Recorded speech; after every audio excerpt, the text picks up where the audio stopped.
And the United States is a nation in shock after an assassination attempt on Donald Trump. This is what we know. 20-year-old Thomas Matthew Crooks has been named by authorities as the shooter responsible for the attack that has left one rallygoer dead and two others critically injured. Crooks opened fire at the crowded rally in Pennsylvania. He was then shot dead by police. The FBI says he was positioned on a rooftop outside the Secret Service security zone. One of the bullets struck Trump's right ear. The defiant former president taking to social media saying, "I heard a whizzing sound, shots, and immediately felt the bullet ripping through the skin." I heard the shots. I thought it was firecrackers to begin with. Somebody over there was screaming, "He's been shot, he's been shot." Presidential security is now being called into question after rallygoers say they tried to alert authorities to the situation. We're like, "Hey, man, there's a guy on the roof with a rifle." And the police were like, "Huh, what?" You know, like they didn't know what was going on. Next thing you know, I'm thinking to myself, why is Trump still speaking? Why have they not pulled him off the stage? I'm standing there pointing at him for, 2 or 3 minutes. President Joe Biden has condemned the shooting as sick. We cannot allow for this to be happening. We cannot be like this. We cannot condone this. Bryant Brzozowski was at the rally and he joins us now. Bryant, you've had quite a day. Can you tell us what you saw? Absolutely. So my fiance and I were just standing there. We saw Trump come in. Everybody was screaming, hollering, cheering.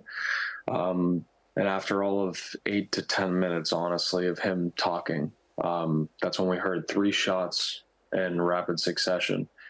After that, we saw Trump go down. Everybody else was screaming, "Get down, get down."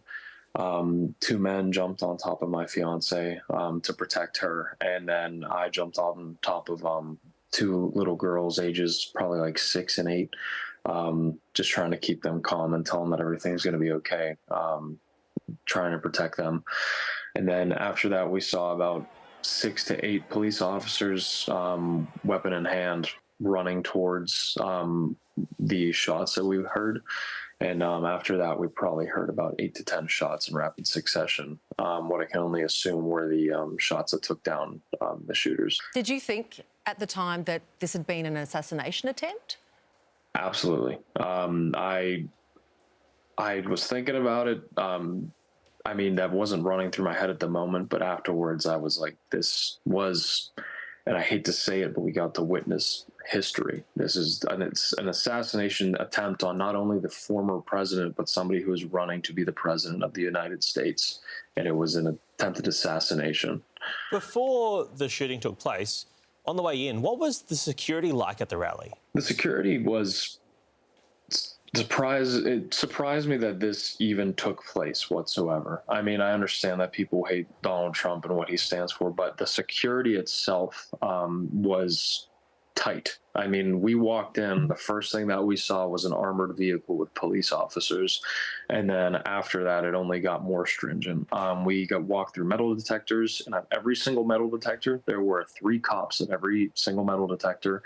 And after you walked through the metal detector and they made you take all the stuff out of your pockets, they also had a cop with a wand at every single one that would wand you with the metal detector wand.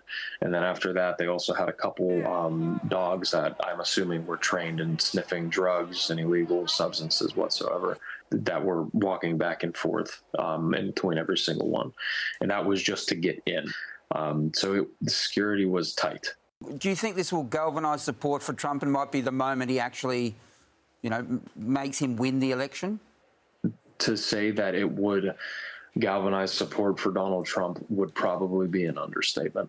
I think seeing a man get shot on stage who is running for the president of the United States of America for the second time, and getting back up not even a minute later and pumping his fists at the crowd and them doing a little chant afterward, it's showmanship beyond belief, and it takes courage and strength to even stand up after that. My fiance and I were even shaky in the legs after we stood up, and we weren't even shot, and the man was literally shot and bleeding in the ear.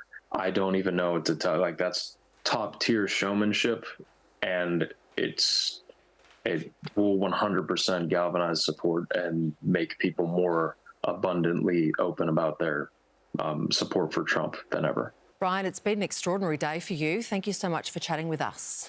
You're welcome. Thank you very much for this opportunity.